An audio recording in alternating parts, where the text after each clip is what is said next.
I'd like to hear from all of you about what you think. How do you define Slamdance? I mean, Slamdance was started in the mid 90s by a bunch of filmmakers whose movies were rejected from Sundance. They went to Park City anyways, and they created this film festival at this tiny hotel at the top of the hill. And it seems like it would be glamorous, but it's very punk rock. And the programming is very different from Sundance. I would describe it as like a punk rock version of Sundance. But Slamdance, to me, the programming in some ways excels a lot of the films being screened at Sundance. How would each of you define, based on what you've seen? You've seen movies that come out of Sundance, movies that come out of Slamdance, very different. What are your thoughts? Let's start with Alan. Yeah, I would just say it's very independent. I mean, I think Sundance likes to claim they're doing independent films, but they're really not. But Slamdance is. You can tell by just the budget, the quality of film, the amount of cameras they have, the crew, the emerging stars that are in it, people that you'll see in the future one day. And I think what I like the most about it is just the fact that it's unfiltered storytelling, in the sense of no one's telling their story to get into Sundance. And so therefore they're just telling the story that they want to tell. And I think that just really sets it apart from what I call the pretentiousness of Sundance. Yeah. Michael, what about yourself? Well, basically, I Slamdance is the chili lime flavor version of Sundance. Well, we're losing you here and there. Even the very professional films.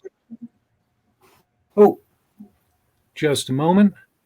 Yeah. There we go. In terms of the quality of the films, I'm showing that they usually go ahead, and the film quality, while it can usually match that of Sundance, the actual feel of the film or the impact of the film is, like slightly off the wall, and like definitely has that bent to it. That's going to go ahead and appeal more to the weirdy crowd. And like the lineup that I've seen from both festivals this year seems to go ahead and still reflect that, to where you got sort of Sundance, which the ones I saw from them were excellent this year, but definitely for the spicy day-glow green type movie, that's where we're going to go ahead and go for Slamdance. And honestly, those are the ones I prefer. Kyle, what are your thoughts based on what you've seen so far? It just seems like uncensored. Everything that I've seen, it's culturally relevant, and nobody's afraid to speak their mind, and I love that. I find that a lot of these mainstream films nowadays are afraid to say and speak their minds, and the people at Slamdance are not. They are willing to say whatever they feel, and I think they're attracting a good crowd because of that. They're being honest and true to themselves, and that's working really well for them. I agree with you. It's there's definitely, not that Sundance movies are not honest, but there's a raw and an honesty to a lot of the Slamdance films that I think you get from almost every movie. I mean, a lot of them are super low budget, and a lot of filmmakers, have had movies at Slamdance. Actually, Christopher Nolan, his first indie feature, which was a black and white shot on 16mm movie called Following, premiered at Slamdance. I was actually on a panel with him. I was on a panel with Chris. This is Chris Nolan.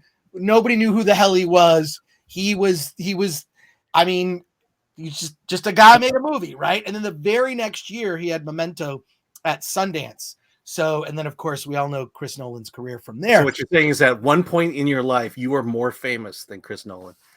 When I sat on that panel, I think more people knew who I was just from Film Threat, but what can I say? But no, that's what I love about this festival. Slamdance has a rawness and a punk rock feel, and like movies made for nothing and documentaries that take a lot of risks. So